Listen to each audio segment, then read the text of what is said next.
Sophie a dwi'n gweithio yn ysgol Taylor Sant yn Nymbic y Bysgod. Dwi'n dysgu blwyddyn 1 a 2. Cyn dechrau dysgu, doedd ni ddim yn siarad Cymraeg. Blwyddyn ddiwethaf, es I cwrs Cymraeg mewn blwyddyn yn Trinity, Caerfyrddin.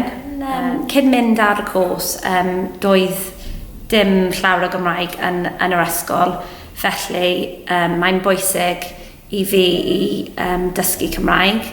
Ar ôl y cwrs, dwi'n arwain y Gymraeg yn yr ysgol. Yn fy rôl I, dwi wedi gwneud y llawer o pethau. Er enghraifft, dwi wedi paratoi adnodau a rannu gyda staff.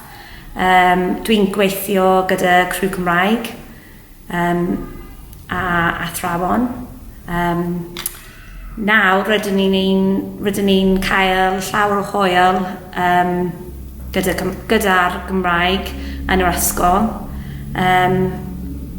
Cawson ni drindod Shwmae a dydd moesig Cymru yn yr ysgol.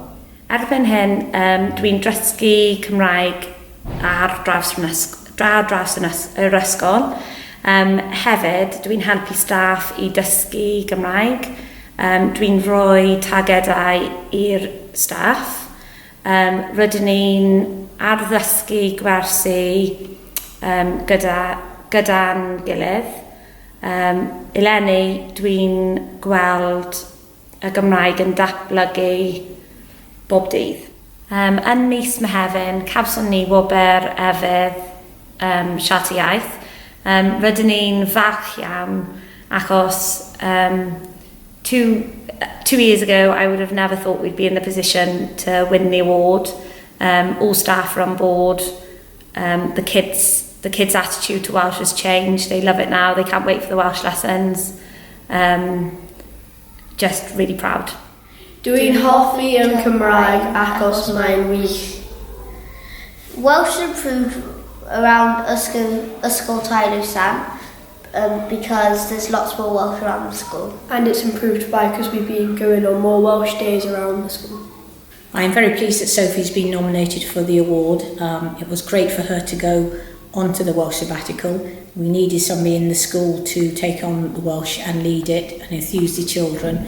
And Sophie has done that, coming back, she's raised the level of Welsh in the school, upskilled the staff and the pupils, and you can see their love of Welsh has come through. Pob luck, Sophie. Ar ôl dysgu Cymraeg, dwi'n fach iawn o Ysgol Taylor Sant, achos mae'r plant yn hoffi Gymraeg nawr. Mae staff yn gwneud eu gorau glas ac yn mwynhau. Hefyd, mae'r Cymraeg yn tyfu yn yr ysgol.